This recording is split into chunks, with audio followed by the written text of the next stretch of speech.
Négociation d'un nouveau programme d'accord avec le FMI, une mission de l'institution financière internationale reçue par le ministre du Plan. La mission est sur place pour s'imprégner du Plan national de développement 2012-2015. Un réseau qui enlève les enfants démantelé par la police criminelle. Une fillette de 3 ans a même été kidnappée par ce présumé gang qui a demandé une rançon de 250 000 francs CFA. Ces individus ont été arrêtés à Nokwa, à Azagué. Encore un Noir tué aux États-Unis. Une enquête fédérale a été ouverte après sa mort. L'homme noir a été abattu par la police en Louisiane. Bonjour à tous. Commençons par cette audience que le ministre du Plan a accordée à une mission du FMI à Abidjan. La mission de l'institution financière internationale est là pour s'imprégner du Plan national de développement 2012-2015 et de la mise en œuvre du tout nouveau plan 2016-2020. C'est dans le cadre d'une négociation d'un nouveau programme d'accord avec le FMI, le Fonds monétaire international. Emma Niamien. La délégation du Fonds monétaire international FMI, conduite par Dan Gura, est en mission de 2 semaines en Côte d'Ivoire pour négocier un nouveau programme économique et financier. La délégation a saisi l'occasion pour en savoir davantage sur les résultats du plan national de développement 2012-2015 ainsi que la mise en œuvre du tout nouveau plan 2016-2020. Nialé Kaba a donc profité de cette lucane pour présenter le cadre macroéconomique de ce nouveau plan, le programme d'investissement public et les comptes nationaux annuels. Le PND 2016-2020, lui, nous l'entamons donc dans un environnement favorable. Les axes de notre nouveau PND, qui a été chiffré à peu près 30 000 milliards de francs CFA, pour lequel le volume des investissements attendus de l'État est de 38%, soit 11 300 milliards de francs CFA. Le nouveau programme économique et financier a conclu avec le FMI devrait aider à accompagner efficacement la mise en œuvre de cet ambitieux plan de développement, a ajouté Nialé Kaba. La mission a salué les performances enregistrées en si peu de temps par le gouvernement avant d'inviter les autorités à redoubler d'ardeur, notamment au niveau des projets structurants pour l'atteinte des objectifs de croissance inclusive et d'un développement harmonieux. Toujours en économie, ce séminaire de mobilisation des ressources internes, industrialisation et émergence économique de la Côte d'Ivoire. Des chercheurs ivoiriens réfléchissent à cette problématique.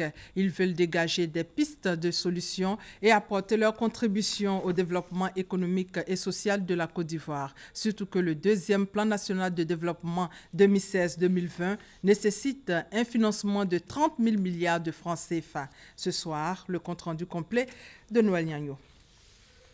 En sécurité, un réseau qui enlève les enfants a été démantelé par la police criminelle. Les membres de ce réseau ont kidnappé à Azagué une fillette de 3 ans. Ils ont même demandé une rançon de 250 000 francs CFA aux parents. Après une semaine de séquestration de la fillette, ce réseau a été appréhendé à Nokwa, un village dans la sous-préfecture d'Azagué, nous dit Abou Sanogo. La petite Noura, âgée de 3 ans, heureuse de retrouver son père, elle qui avait été enlevée depuis le 21 juin dernier dans la localité d'Azagué. L'auteur de cet enlèvement, Serge Henri Nda, étant dans un besoin pressant d'argent, il mûrit l'idée de kidnapper cette fillette pour ensuite demander une rançon. Il a pris pour que tes parents me donnent un peu d'argent, puis je la libère, puis il prend l'argent pour faire mon vie. Le mardi 21 juin, il enlève la fillette et se rend à Abidjan, puis poursuit son chemin sur Azagué, plus précisément à Nokwa, où vit son frère jumeau. À ce dernier, il fait croire qu'elle est son enfant. Quand je suis arrivé là-bas, ils m'ont demandé c'était pour qui l'enfant là. Il a dit j'ai fait avec une femme, qu'elle n'est pas là, elle a pris l'enfant pour venir. Il réclame mon erreur. Mes frères ils sont innocents. Il nous a tué comme ça. Il a dit l'enfant c'est pour lui. Il a fait ça à une femme d'après. Le lendemain de son arrivée à Nokwa, il utilise le téléphone de l'ami à son frère pour joindre le père de la fillette. C'est après l'enlèvement de l'enfant 6 jours que mon téléphone sonne. Et puis j'ai décroché, il dit que mon ami, c'est votre enfant qui a perdu là? J'ai dit oui. Il dit d'accord, après je vais te rappeler. Donc c'est après maintenant, il m'appelle pour dire qu'il faut 300 000. Dans 300 000 maintenant, j'ai essayé de négocier. Il dit moi 250 000, lui il peut accepter. Mais il va me donner un numéro et puis je vais envoyer l'argent là sur son compte. Maintenant, il est en train de me donner un dernier délai, c'est vendredi. Si je n'ai pas envoyé l'argent, je n'aurai plus mon enfant. Mais tellement à faire les CESO, je suis venu déclarer aussi à la PJ ici, vraiment grâce à la PJ aussi, vraiment ils sont partis le trouver dans un campement. Pour la partie, un transfert de 10 000 francs CFA lui a été fait. C'est donc exploitant ces informations qu'une mission de la police criminelle a permis d'interpeller ces 3 individus dans le village de Nonkwa, à environ 8 km d'Azagui. Ils seront conduits devant le parquet pour répondre des faits d'enlèvement d'enfants et de séquestration. En bref, demain, la grand-messe de la communication, la 4e édition des As de la communication, du marketing et de l'événementiel. L'édition de la relance aura lieu demain, vendredi 8 juillet, en présence de 5 ministres. Maître Afoussiata Bambalamine, ministre de la communication, va présider cette cérémonie. L'objectif est de faire de la communication un levier pour booster l'émergence. 5 villages de la sous-préfecture d'Iré dans la région du Lot-Djibois viennent de bénéficier d'un ensemble d'équipements communautaires. C'est le résultat du partenariat entre la Société des mines d'Agbaou et les populations des villages. Le dernier bénéfice de ces villages est une école de 3 classes avec logement de maître et latine. Eugène Atoubé. C'est l'un des bénéfices attendus par les populations après accord des 2 parties. La mine d'or d'Agbaou, dans la sous-préfecture d'Iré, soutient l'école dans cette partie de la région du Lot-Djibois. Dans les villages de Douaville, Zaroko et Agbaou même, des salles de classe ont été construites avec logement de maître. À Zeko et Deako, les salles de classe fonctionnelles mais en désuétude ont été réhabilitées.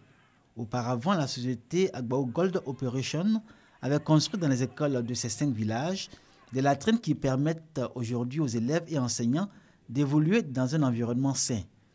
Son intervention est également appréciable dans d'autres domaines du développement, des actions planifiées et exécutées par le comité de développement local minier, CDLM, dirigé par les populations, qui elles-mêmes reçoivent leur financement de la société Agbaou Gold Operation. Au total, 825 millions de francs CFA ont été financés en 2 années de présence dans la localité d'Iré pour soutenir le développement communautaire, à l'exemple des questions d'eau et d'assainissement. Aujourd'hui, c'est un partenariat gagnant-gagnant entre la mine d'or d'Iré et les populations. Son directeur, Cornelius Lorenz, a exprimé son engagement à poser les bases d'un changement durable au niveau de la région du Lot-Djibois, spécialement en faveur de l'école. Le conseil d'administration de la société coopérative de cacao à Noisette à Soubré a déclaré un déficit de 16 millions de francs CFA. Motif, baisse du tonnage de cacao commercialisé et l'infidélité des membres qui ont tourné dos à la société au profit des pisteurs. Honorine Aingori. 512 tonnes de cacao certifié vendues avec un déficit de 16 millions de francs CFA contre 1500 tonnes en 2014.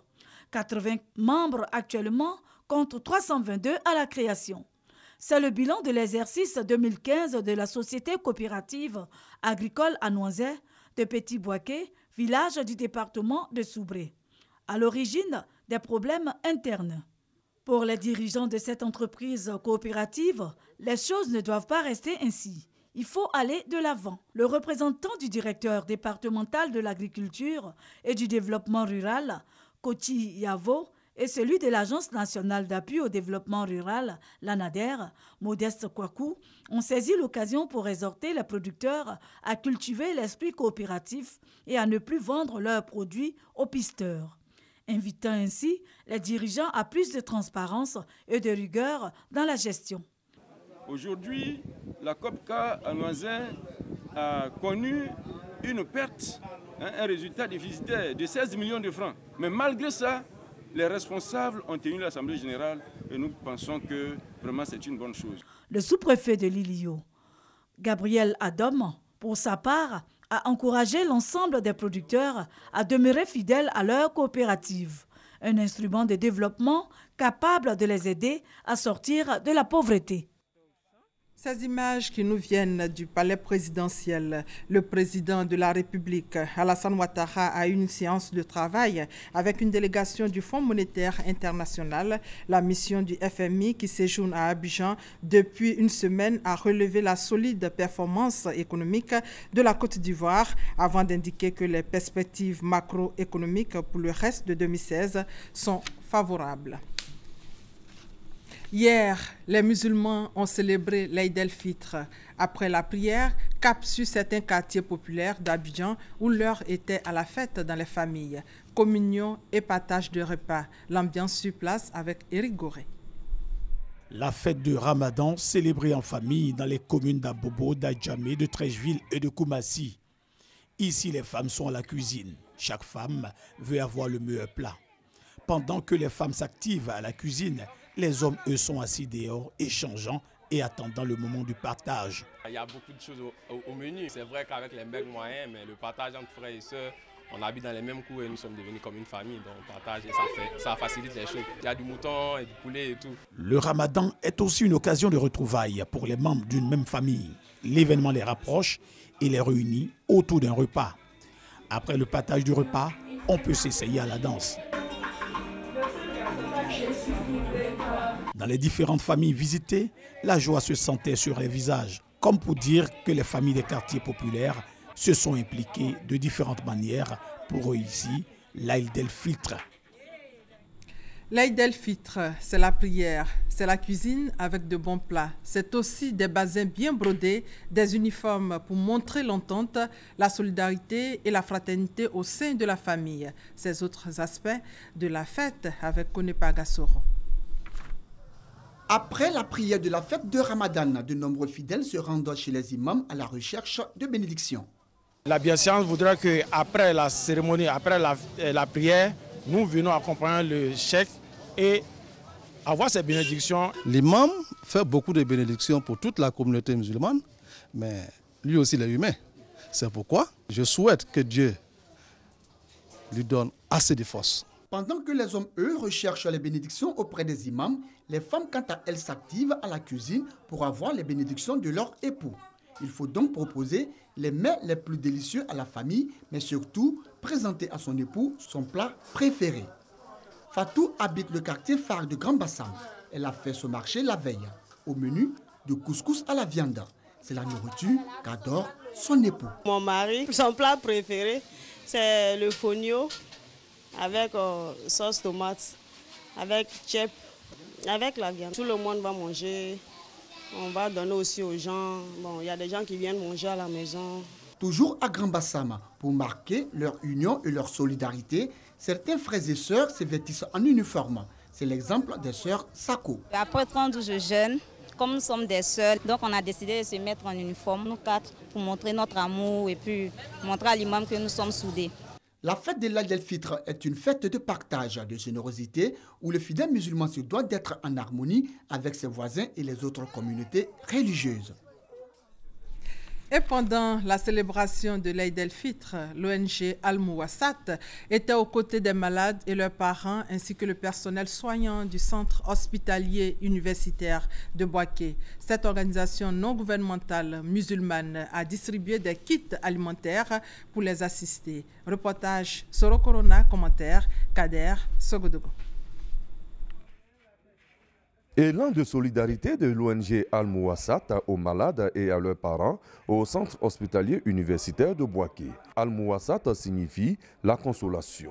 Plus de 1000 kits alimentaires ont été distribués par l'ONG caritative musulmane au personnel soignant, aux malades et à leurs parents le jour de la célébration de l'Aïd el-Fitr. Une action de solidarité pour soutenir et consoler les patients. Nous avons estimé que assister le pauvre, il doit se trouver forcément soit à l'hôpital ou à la prison. Mais nous avons choisi l'hôpital parce que c'est le centre où chacun de nous peut se trouver. Et nous intervenons sans aucune distinction. Nous assistons tous ceux qui sont dans le besoin, dans la mesure de nos moyens. Une action rendue possible grâce à la contribution des bonnes volontés à travers une quête lancée en début du mois de Ramadan.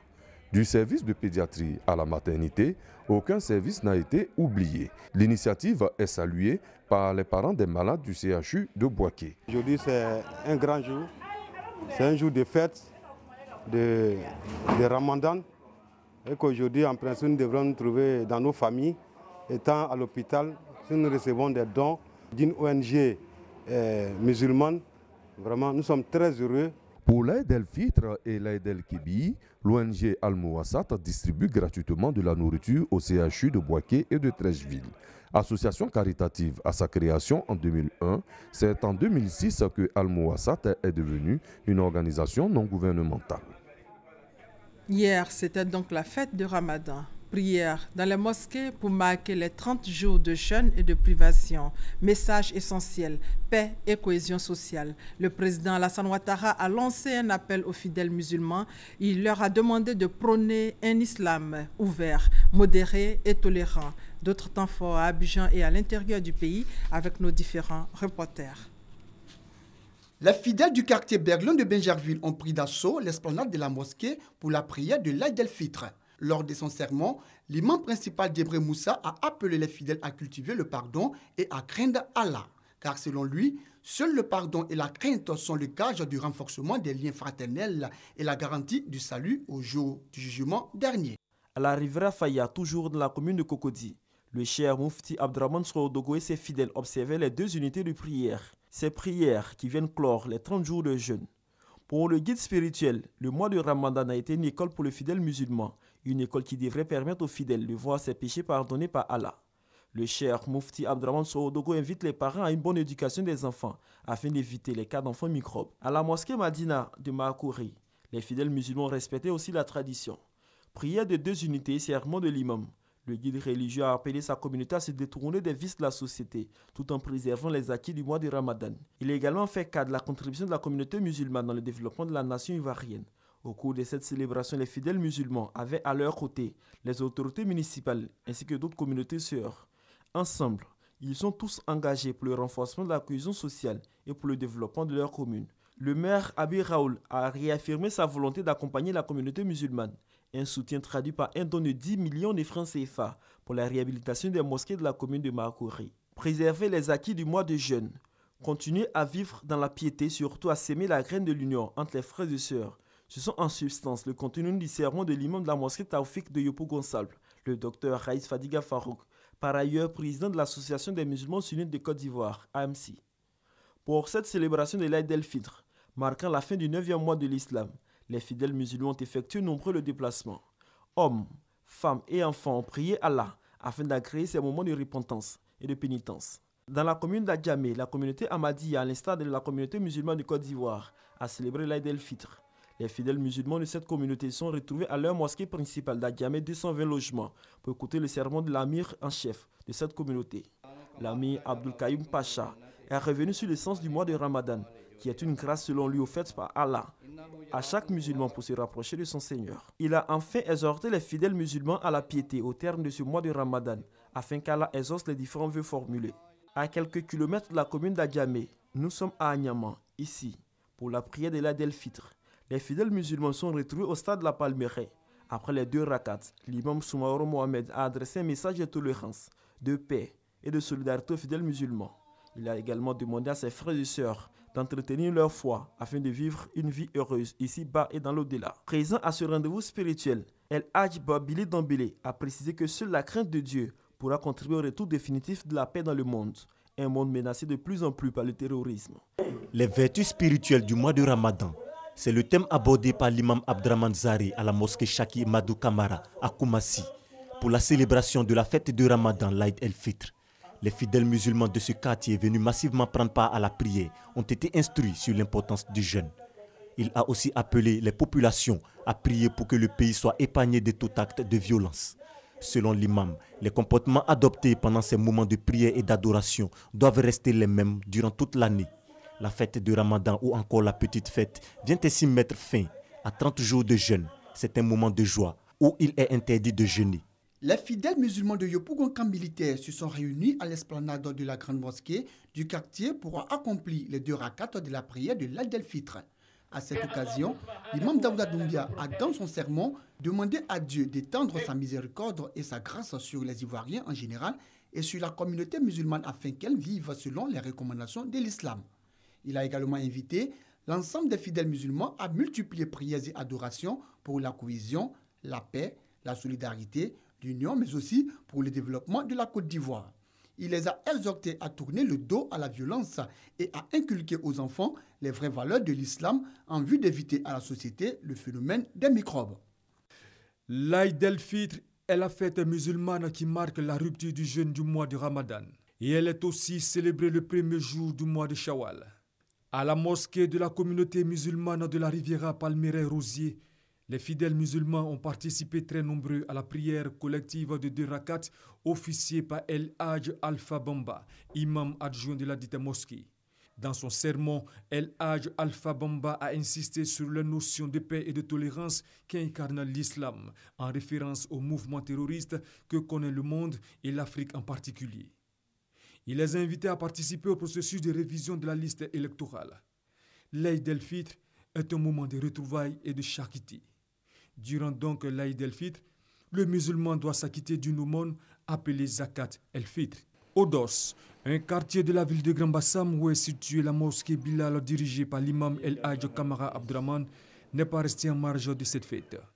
À cette occasion, les fidèles musulmans de la mosquée Bilal se sont retrouvés à leur place habituelle pour commémorer la fin du jeûne.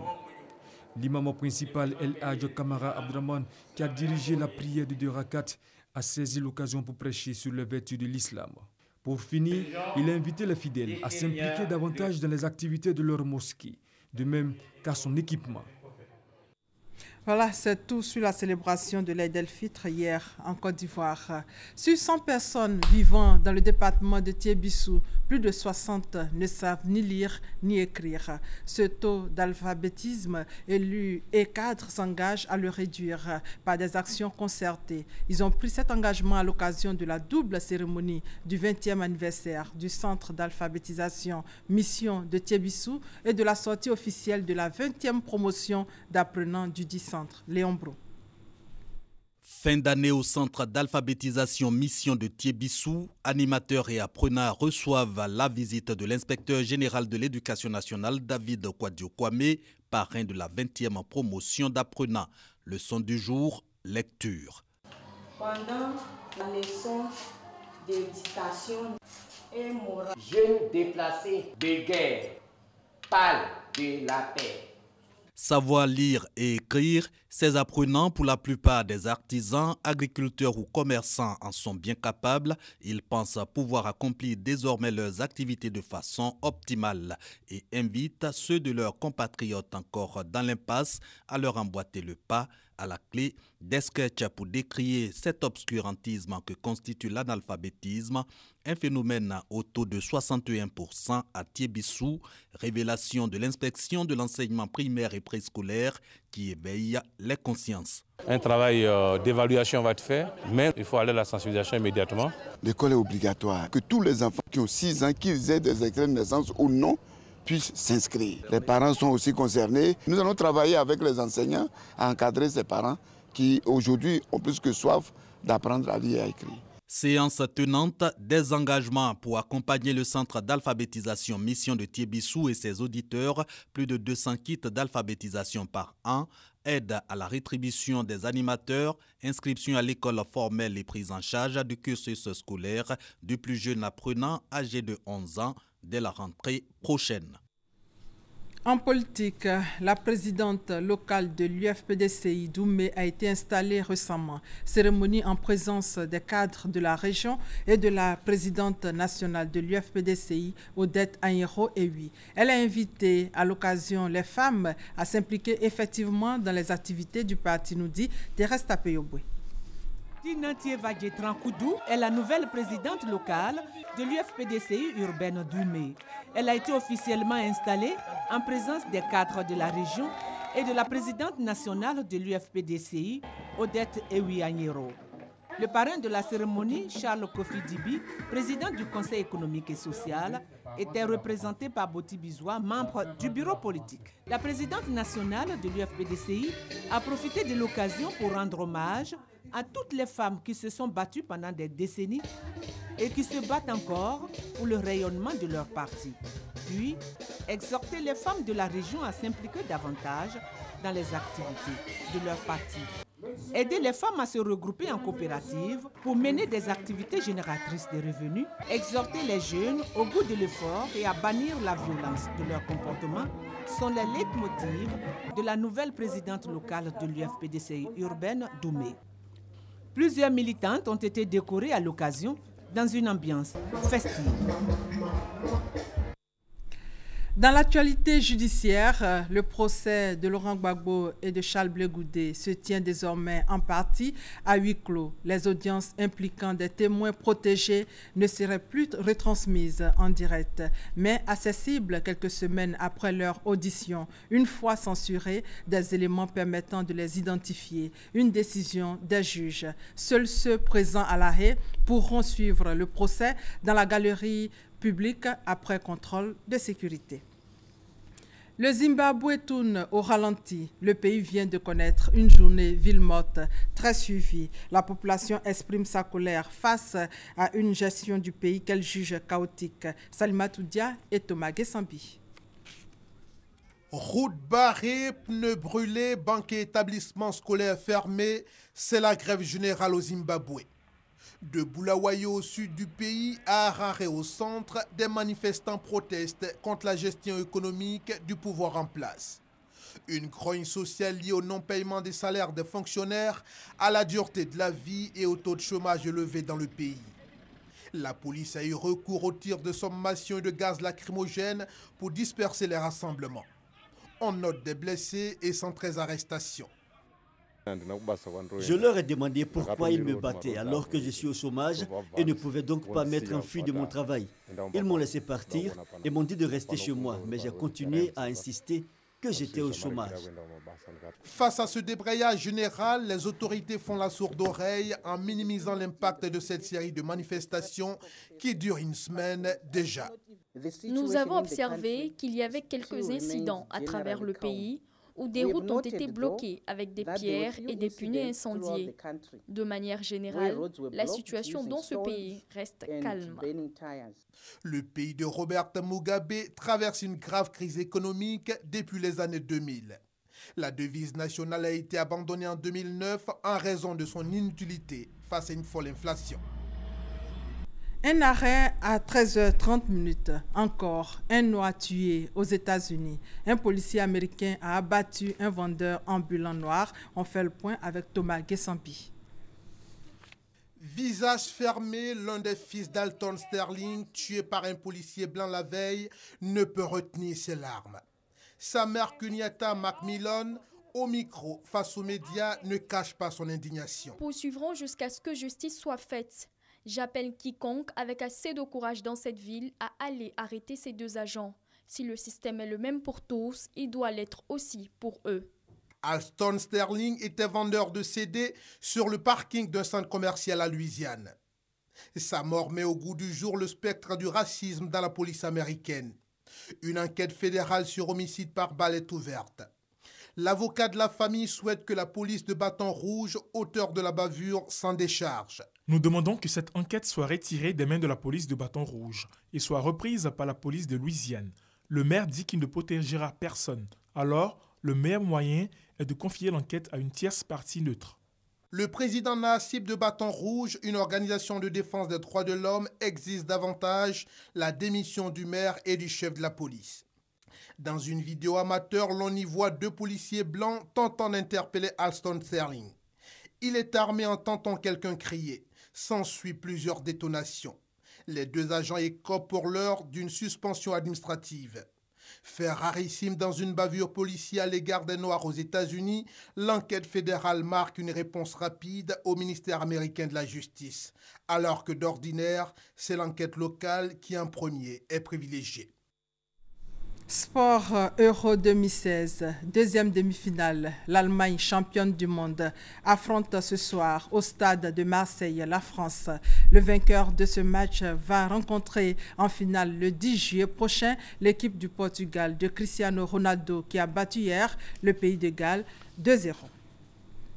Pour terminer, rappelons que le président de la République, Alassane Ouattara, a eu une séance de travail avec une délégation du Fonds monétaire international. La mission du FMI qui séjourne à Abidjan depuis une semaine a relevé la solide performance économique de la Côte d'Ivoire avant d'indiquer que les perspectives macroéconomiques pour le reste de 2016 sont favorables. Ce soir, le compte-rendu complet d'Awa Touré. Ainsi s'achève ce 13h. Merci de votre fidélité.